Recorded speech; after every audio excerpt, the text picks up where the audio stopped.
Yes, how are you? How is everyone? God bless you. This is Dan Kim. I am Daniel Kimuyu. Uh, as usual, I take it honor and pressure anytime I find moment to come and express myself on this platform and to share my thoughts and my perceptions, my imaginations. I flex my mind. I find it very heartwarming. I flex my mind alongside different subjects of life, starting with the spiritual perspective, science, mindfulness, religion, African and general lifestyles, all the topics, politics, leadership, all those are my topics. I feel free to discuss. Today I want just to go through episode 1, what I will call episode 1 of walking with God. If you look, the people who walked with God in the Bible and the people who in the current contemporary world now, present world, are walking with God, in most cases there is a contradiction. Uh, you will find that the people in the Bible who walked with God, they had like a preparation since from the time they were born. They had to undergo a certain preparation process. Today I want to pick the character of Moses. We all know the story of Moses. From the time Moses is born, he is not born in a lavish lifestyle. First, he is born at a time of crisis when all the Israelites are being killed, all the baby boys. Then Moses is thrown into a sea in a basket manger that is meant to float, and through the guidance and the God's will, he ends up in the hands of the daughter of Pharaoh, and then that is how Moses finds himself growing in the house of Pharaoh, and the mother becomes now the maid in the house of Pharaoh, and that is God's favor and the grace that the Moses had. Then, when Moses is growing up, we see at one point Moses' character starts manifesting his call. One day he is seen an Egyptian harassing, all beating an Israelite. And Moses, because of the upbringing and the knowledge he had acquired from the mother, he had known that he is an Israelite by birth. So he attacks the Egyptian and kills him. And that is where Moses now runs away to Midian. And Moses runs away to Midian. Now he has left the palace. Now he goes he goes to Midian, where he gets like a sapphire wood.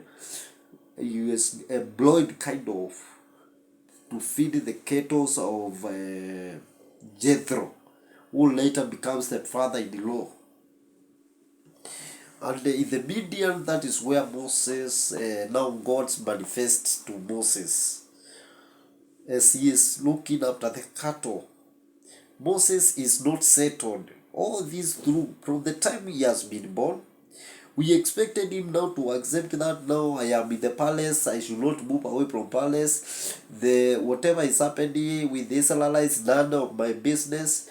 But Moses is not settled.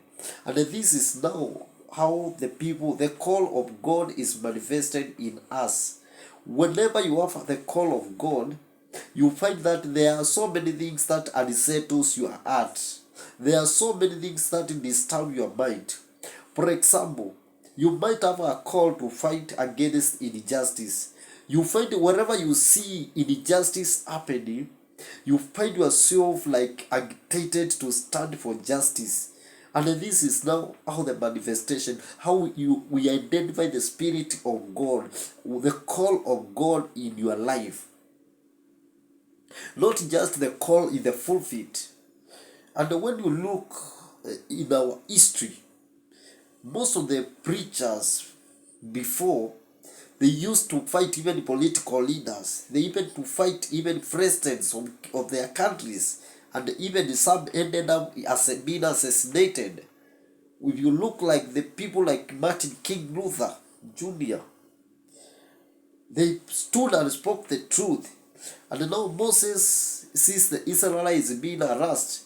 And now the call of Moses is triggered. And now he runs away. Because now he is fearing. Pharaoh now he wants him to be killed now, to be arrested. He runs and ends up in Jethro's. And now that's where now God manifests. Now this one we can call it the wilderness of Moses. Moses now has been lost. He is now in the wilderness. In most cases, before God manifests, you have to get you out of the comfort zone. Where you thought, now this is my life. This is where I am born in a king's palace. I am meant to be the son of a king. Now Moses is now found in the out there in the bush, rearing after the cattle. And this is how God works in our life. He does not come at our comfort. He first unsettles our spirit. He triggers that spirit. Moses sees a burning bush. This is astonishment. What is really happening? It is a strange thing. God triggering the critical thinking of Moses. That now you are not normal. Things are not normal. You are on a different path. And now the voice comes in and Moses starts conversing with God. And we see Moses asking God's critical questions. Like today, most Christians, they assimilate themselves into, if you go to church, you don't want to ask questions when you are in a different situations. And that is why God, it has become very hard to be used of God. Because we have been assimilated. We don't ask questions. We don't think critically. We find ourselves like all the church members behaving the same. Like we have one call. You have to stand out and ask God, what is the purpose of my creation? Why did you create me? Why am I here? You might find yourself suffering for the poor. You might find yourself suffering for the prisoners. You might find yourself fighting corruption. You might find yourself fighting injustice. Because this is the God's call. Moses is now being sent back to where he has come from. But Moses finds it because he has the human nature in him. He has the mind of a man and the body. But now God has come into his life. And now Moses does not first realize God now is going to live, to hibernate within his body. His body has been now been taken up by God to manifest his glory. Moses is still thinking in terms. That is why he is asking, if I go to Pharaoh, what will I say? Now then he starts complaining to God, I don't know how to talk. Now these are our weaknesses. Our weaknesses starts manifesting when we are getting into our call. When you are getting in line of your call with God, there are weaknesses which come along to discourage you. How you were born, your background, your financial status, your healthy status. Moses is still telling God, I don't know how to speak, I don't know how to talk, I'm a stammerer. Until God makes it clear that He is the one who gives the people ability to talk. In fact, Moses should be asking God ability. He should just accept and move on. Whatever God will manifest. Then he is given his brother to speak on his behalf. Moses is asking questions. Why? What will I tell Pharaoh you are? Is I'll say I am who I am. Now that is where God identifies with human being. Moses is going to use the word I am in the past person, who I am. This is like two people in one. I am and I am in one. One with God. Human body, human Moses, but God within Moses. So Pharaoh is not to look God outside Moses. God is within Moses. Moses is going to Pharaoh like God himself. I am who I am. Moses still is asking. It's like he has the carnal mind. I'm not equipped enough. He exactly what do you have? He says the staff. That staff is going to be now the weapon. You find in most cases we think in terms of lack and inadequacy, and we see the more opposition on our way. We fail to think that He who has called us, has equipped us. God has equipped you for the journey. And regardless of the challenges, I know our mind is set first to see the obstacles. Our mind is set to trigger questions about the impossibilities. But God is a God of possibilities. God is trying to dilute the carnal mindset of Moses by just even performing miracles. Release the stick, it becomes a snake. Take it again. Now Moses is now getting, he is changing the mindset. What God deals with when He calls you first is mindset. God, you cannot be you could continue to be used of God when you still humble in the mind of you, the kind of mind. That is impossibilities, things are not working. Then Moses gets into the journey. Now he thinks he is a hero, but it becomes so difficulty dealing with Pharaoh. But Moses gains confidence day and day by getting instructions from God. Now, this teaches us if you want to walk with God, you must be a good listener. You must take instructions. You must seek what next, God. That is why we pray. You must ask now, what should I do? What will I do? Moses is questioning, was very much in questioning God. And it is in the same case for all the people who walked with God. Even Jesus himself on the cross is asking God, why have you forsaken me? The most amazing thing. Jesus asking God, why have you forsaken me? It is terrible. But that is how we have to be. If we want God to walk with God, we must be students and in full compliance or dependence on the instructions of God. And that is why God gave us Bible. He put His word here so that we can always consult, we can always read, we can always be talking to God so that we can get His instructions on our way. The road map of our life is found within His word. That is, we have to continually seek Him, ask questions, and move on with Him. Moses is continually complaining. All his journey, he still harbors the human character. At the end, God has performed all the miracles. He has released the children of Israel. Now they are now getting into Moses. They are looking at Moses. They don't know. Moses is looking on God. The children of Israel, they are looking on Moses. All the complaints, they are passing them to Moses. They don't know about God. Now this is the burden that God gives us. He puts the burden of other people on our life. And He makes us a solution. He makes us His instruments, His objects so that his answers and his solutions can be manifested through us. And that is why at the Red Sea he tells Moses, strike a stone, and strike the water, and it gives way. Strike a stone, it gives water. The manna comes from heaven.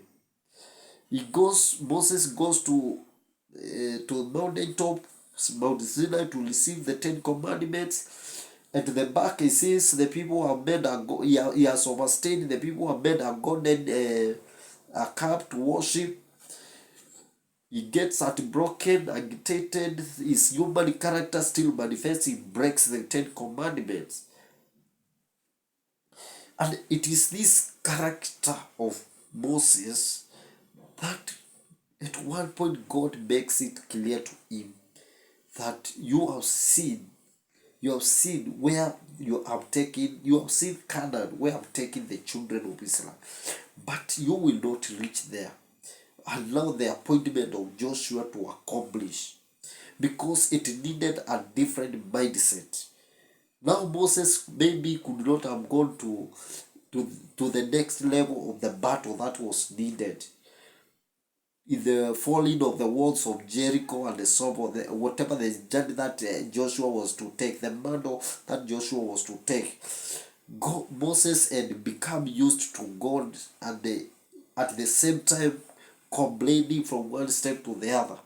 We need to see full reliance on God for all our journey. And Moses keeps questioning God, very critical questions. Like if you look on one point, when you go to the book of Numbers, when you read Numbers 11, Numbers chapter 11,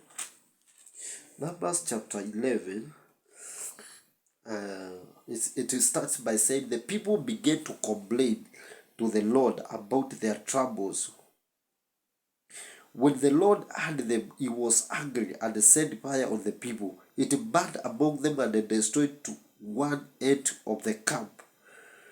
The people cried out to Moses for help. He prayed out to the Lord, and the fire died down. So the place was known Taberah, because there was the fire of the Lord burned among them. Now, God has started by burning people. It comes to a point now Moses now is surprised. How can God lead me to saving the same people, and then he is now here burning them? How will these people trust me? Then Moses is on, I think it's chapter 11 verse 11. I want to see verse 11. And he said to the Lord, why have you treated me so badly? Why are you displeased with me? Why have you given me the responsibility for all these people? I did not create them or bring them to birth. Why should you ask me to act like a nurse and carry them in my arms like babies all the way to the land you promised to their ancestors? Why could I get enough meat for all this? Where could I get enough meat for all these people? They keep whining and asking for meat. I can't be responsible for all these people myself. It is too much for me. If you are going to treat me like this, take pity on me and kill me, so that I won't have to endure your crate any longer. That is Moses. Moses is terribly now facing God. That is why the mentality of Moses was so weird. He would get out of, like, he explained the human character. He would get agitated with God and forget everything that God has done. And now he is telling God, now, if you are not going to bring solutions, deal with your people. Why are you? I cannot carry these people. You see the weight that was in Moses, and that God today we have the Holy Spirit who can keep whispering to us, strengthening us time to time. It takes that daily encouragement, daily strength, forgetting the past and focusing on the future while managing the current moment, while owning our strength and our faith into the current moment, that God has the solution for tomorrow. God will take us through. It takes that mindset and the strength and the courage and the endurance to walk with God. It is not the kind of manifestation we have today. And now Moses is telling God, "You take me, kill me now." And God says, "I cannot continue with this fellow." It shows him the final, this is where I'm taking the children of Israel. And Moses dies on the mountain, and his body, we see the Satan is fighting with an angel, Mike, about the body. The reason why God never wanted the body of Moses to be buried in the presence of the Israelites, it is because there was fear that these people can turn into worship. They can start worshiping Moses. And that is why the body of Moses up to today, we don't know how it was buried. The end, it was on the mountain. But we know he was dead.